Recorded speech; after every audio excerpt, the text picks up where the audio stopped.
Hello everybody, Raven Knight here, and welcome to the next episode of For Honor Executions Graded. We've been working our way through the Vanguards, guys. We've done Warden, we've done Raider, and we've done Kensei. Now we're moving on to Tiandi. Before we get started on Tiandi, there are a couple things you need to know. First of all, Tiandi is going to come in a little different. Tiandi only has 10 unique executions as opposed to the other heroes that we've looked at so far who all had 17. So that means that it's going to be a little bit shorter list and probably a shorter video today, but I hope y'all enjoy it all the same. Secondly, for those of you who don't know how I grade in these videos, take a look in the upper right-hand corner of the screen and in the description. You'll see a link to a video called Now That's an Execution, where I go over my rubric for how I grade, basically what I look for. But for those who need a quick crash course, I look for 4 things when I grade. I look for lethality, as in how deadly is the execution, will it kill? Realism, how realistic is the movement? Is it something that could actually happen, or is it requiring supernatural aid? How efficient is it? And for this, I look at its use in the battlefield scenario. So, would it be a good execution to use in battle? Is it fast? Is it good at getting the enemy dead and then moving on to the next enemy? That kind of thing. And then finally, the cool factor. How cool is it? How awesome is it? Does it get flashy? And a lot of people have predicted so far that Tiandi's probably going to get high marks in the cool category, but probably very low marks in the efficiency category. So, now that all that's out of the way, I'm excited, guys. Let's take a look at Tiandi's 10 executions, and when we're done, we will round up all the grades to give us a final grade for Tiandi and their executions. Are y'all ready? Let's get started. Starting things off, let's take a look at Keep Trying.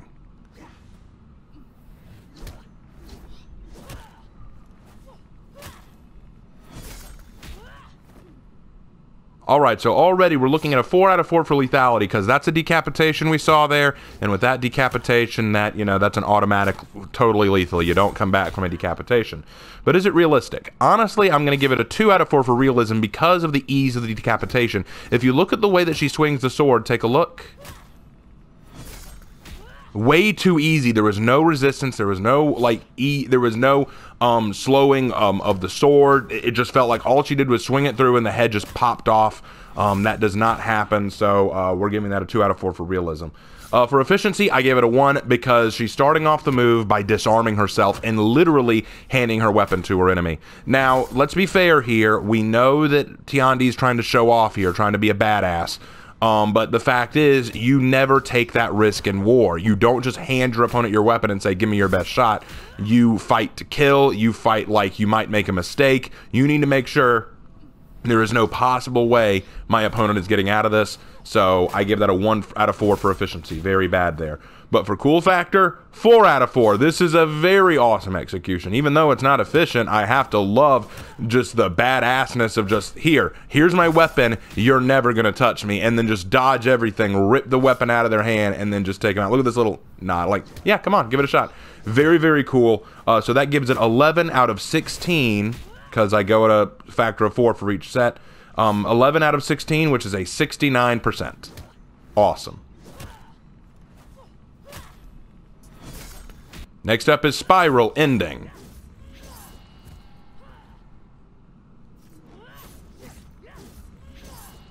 Alright, so for this one, I gave it a 3 out of 4 for lethality because I can't say for sure if this would kill. I think it probably would, but I can't say for absolutely certain. A lot of the strikes seem to be in good locations to cause bleed out, and with that many places to be hit, odds are pretty good you are going to bleed out, but I can't say for sure that this would definitely kill. It looks like the final strike is going into the neck, but since the head didn't come off, and of course I've turned off blood, so it's a little harder to tell. It's very hard to tell if that actually cut the neck deep enough. I can't assume that it will. I have to be, I have to be cautious on this, so I give it a 3 out of 4 just to be extra careful. For realism, though, I gave it a 4 out of 4. This is realistic. The movements are all very fluid. They feel realistic, and the strike to the warden that caused him to fall over, that feels pretty solid. And I love the finishing. If you look at the way Tiandi goes down and keeps twisting the legs, and then brings the hand, after she finishes the final strike, she kind of twirls the sword before putting it away. That's very cool. A great finisher to that. And I also love the way her free hand moves. Look at the way her free hand moves. It always goes into an almost defensive posture. It always moves in a way that looks like it's trying to guard something or protect something, so I like that. So definitely 4 out of 4 for realism. For efficiency, I also give it a 4 out of 4. It's very fast. It's very brutal. I loved it. So I think that this one would be excellent to do on the battlefield.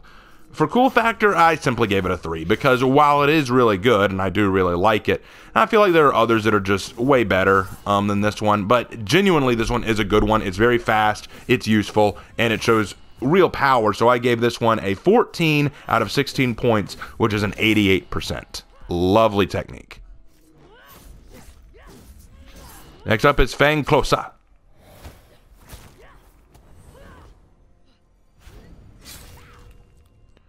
Fantastic. Okay, so for lethality, we've got a decapitation again, so I gave this one a 4 out of 4 for lethality. For realism, I was surprised here. I had to really think about it, but I am going to give this one a 4 out of 4 for realism as well. The way that she moves feels realistic, and the way that she takes off the head also feels realistic, and I'll explain why. If you look at it from the enemy's perspective, notice that the sword is being brought upwards while the head is still being brought down by gravity. Even though the warden is trying to lift themselves up now, their body is still being pushed down by gravity, and the sword is going upwards, so that makes it a little easier to buy that it could take off the head. I think maybe it took a little less effort than is probably needed, but the fact that she's mid-air and using the centrifugal force of her body in the arching movement of her sword, I think that that makes a good case for the decapitation, so I'll give it that. For efficiency, though, I did give it a 3 out of 4. It takes a little bit too much time, I think. The wind-up is a little unnecessary, but overall, it's still really, really good. And then for cool factor, I gave it a 4 out of 4 just because it's my favorite execution of Tiandi's. It is so baller. It is one of the best executions that I've seen in the game. Everything about it is smooth. What I really like about it is the way that she brings down the warden. If you watch carefully, there is a blocking of the punch, a palm strike into the chin, and then she uses her leg as leverage to throw warden to the ground. Watch very carefully. You can see the way she uses her leg as a leverage point to bring warden down, and then the butterfly jump kick over warden and then follow through with the decapitation. Glorious. So I gave this one a 15 out of 16, which is a 94%. Excellently done. Next up is Yiru Fontan.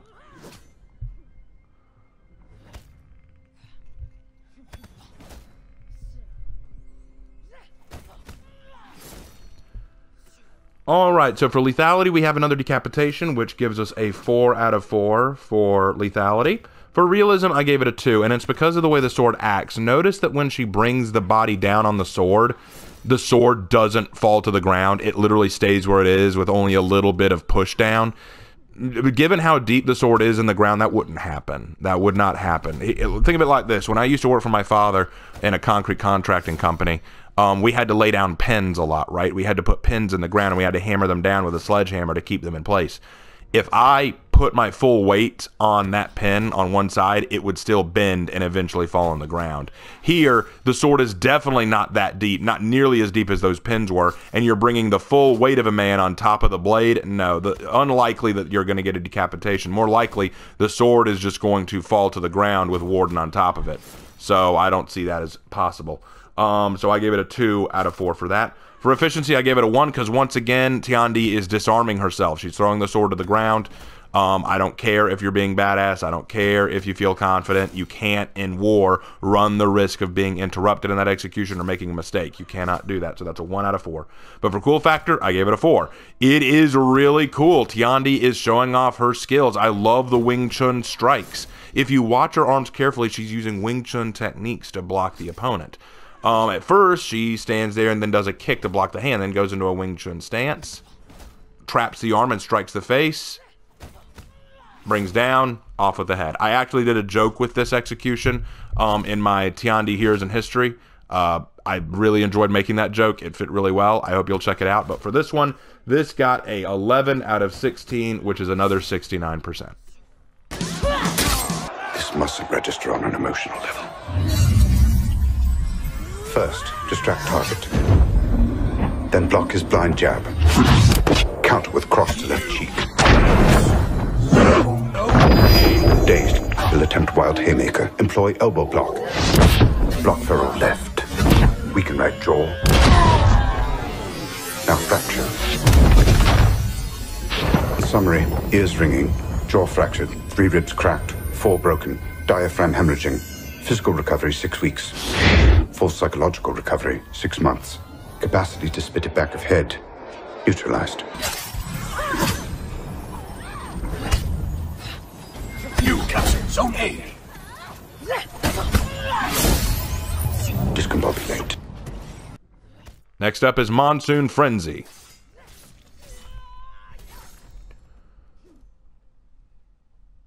All right, for lethality, I gave it a 3 out of 4.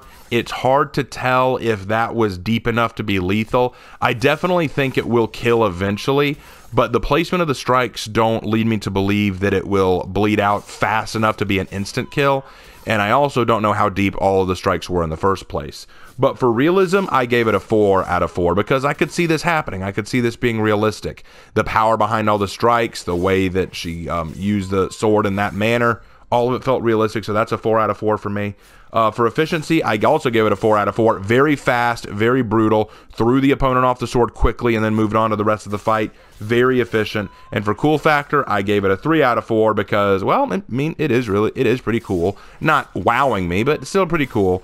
I think it would have been really cool if she didn't even have to force the opponent off with her free hand. I think it would have been nice if she just slashed through and then moved on and pirouetted into the next moment. But other than that, I liked it. So that's 14 out of 16, which is an 88%.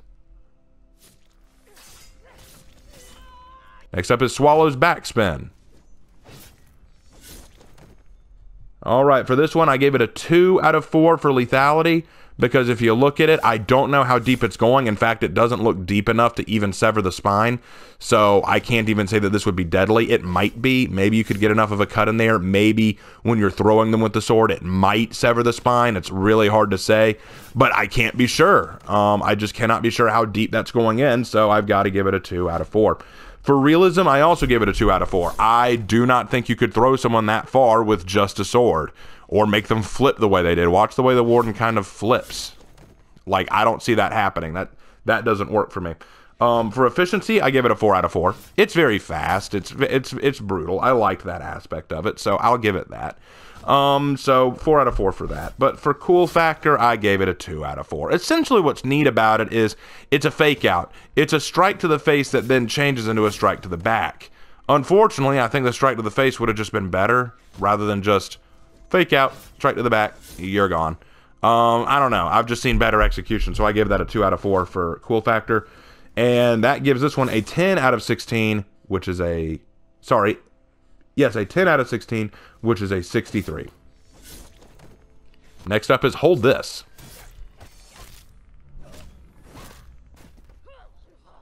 All right, for lethality on this one, I gave this a 4 out of 4 for lethality because of the placement of the blade alone. It's going right center mass. That's going to puncture a lung. Might be a little low for the heart, but if it goes through the lung, the minute the sword comes out, your lungs are filling with blood. They're dead. So that's a definite kill.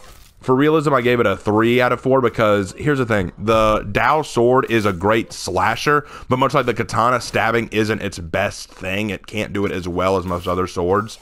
So I'll be real honest, I don't see it being able to stab through that cleanly and then come out that cleanly as well. I feel like that's a little hard to believe, but I mean, it's still decent. For efficiency, 4 out of 4. Very fast, very good. Like, it's funny, people were saying, oh, Tiandi's executions are going to be too flashy and take too long. A lot of the original ones, or older ones, weren't that flashy. They were pretty quick. This is very efficient. You strike the sword in, and you might be thinking, well, don't they disarm themselves by leaving the sword in?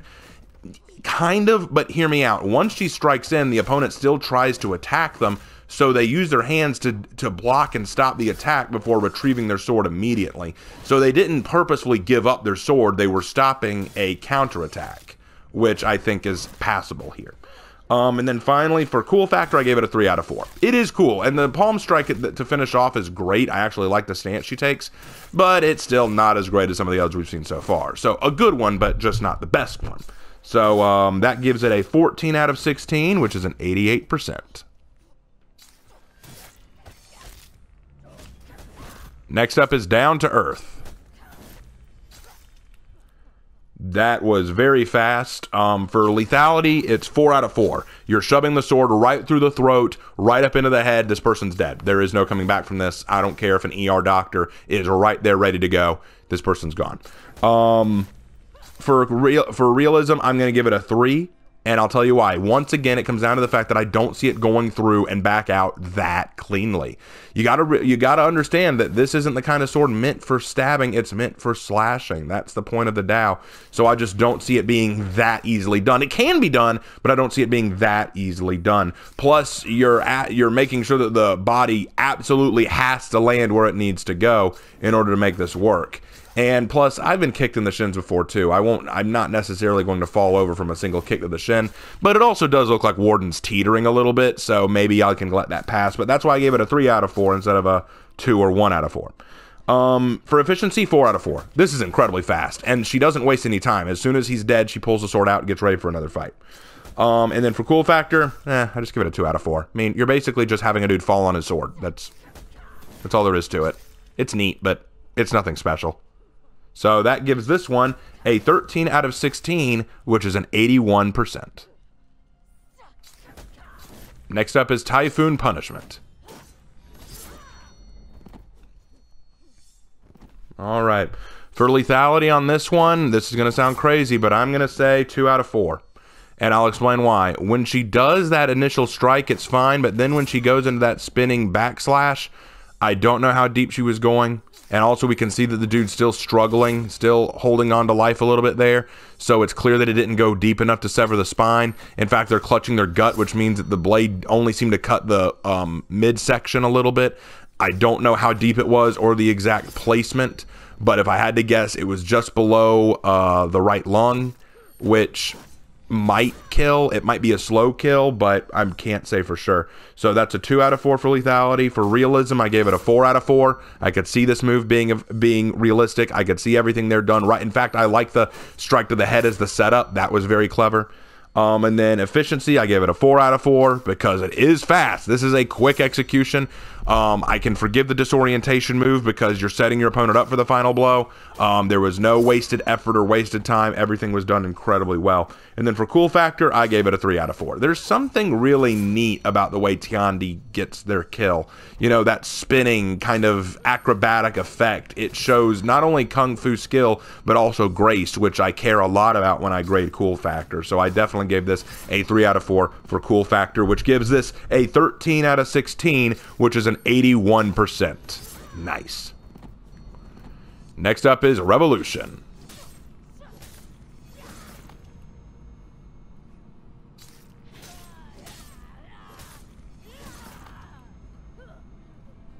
All right, Revolution. So, lethality, I'm going to give this a 4 out of 4. I think that this will definitely kill. All the combined strikes, all the slashes are in key locations that will cause massive bleed out. You've got to strike to the heart twice, you've got to strike to the midsection just below the lung, and then a final strike into the neck and shoulder area. If this person isn't dead right away, they're dead within moments because all of that massive bleed out is going to cause them to go down and out very quickly. Plus, I think that final strike to the neck or head could probably be lethal on its own. So definitely excellently done. For realism, I gave it a 4 out of 4. The movement feels crisp and real. I love the fact that she's kind of standing her ground as she does this and just attacking with repetitive focused strikes. The constant rotating and movement building up centrifugal force of the blade is great. It really plays into the Dao's slashing capability. For efficiency, I gave it a 4. Every strike is necessary. There's no wasted energy here. Everything is essential for putting this guy down, so I gave that a 4 out of 4. For cool factor, I did just give it a 3 out of 4, though. I mean, it is good, don't get me wrong, but there's not as much movement as I'd like. I'd really like to see Tiandi kind of show off some of the grace I was talking about earlier, and this one is more of a brutal beatdown than it is a grace, so I gave this 3 out of 4 for that, but I still like it. That gives this one a 15 out of 16, which is a 94. And with all of the executions graded, we've now graded all 10 of the executions. So yeah, I told you that wouldn't take long. We add up all the executions and then we divide by 10 to give us our average score. The average score for Tiandi is an 82%. I know that probably surprised a lot of people. It's kind of interesting. I was kind of thinking when I went into grading Tiandi's that Tiandi was going to have a more lower than average score because, you know, like people were saying, Tiandi's flashy. Tiandi likes to show off and take their time really styling on their opponent. They aren't always about the quick and efficient kill. they're more for the coolness, but it turns out that quite a few of theirs were just efficient enough to win them back some points and put them on par with most of the other Vanguards. All the Vanguards have kind of stayed pretty close together. Now, part of that may be because my grading standards are kind of forcing a lot of them to be in the same territorial range, and I might need to rethink my grading strategy for the rest of the executions. We'll see, and I may ask some of my viewers and fans about how I may do that, but for now, I think that this is a pretty good score, and I actually really like a lot of Tiandi's executions. In fact, Fanglosa is probably my favorite execution of any of the Wulin thus far, but that's just me. I hope you guys enjoy this. Did you like this grading video? If so, let me know why. If not, let me know why. Let me know in the comments down below. If you have not seen my other videos, you should be able to see the Warden one easily enough on YouTube. Raider and Kensei are both on YouTube as well, but Raider and Kensei's videos are both age restricted for some unknown reason that YouTube won't tell me about. If you want to see the Raider video, you can go to my BitChute and watch it there. If you want to see the Kensei one, I'm still figuring out another way to get that visible other than on YouTube, so I'm working that out. Let me know what you guys think. I hope you guys enjoyed this video. Again, if you do not know how I grade, check out the That's an Execution video in the description. Go check it out. Give it a watch. You'll understand everything. And we'll have to see how we do Warmonger next time, because she's only got, I think, 5 unique executions. We might need to do her alongside maybe one of the other heroes, or we may save her for later since she has so few. But regardless of that, thank you guys so much for watching, and I will see you in my next episode. Take care.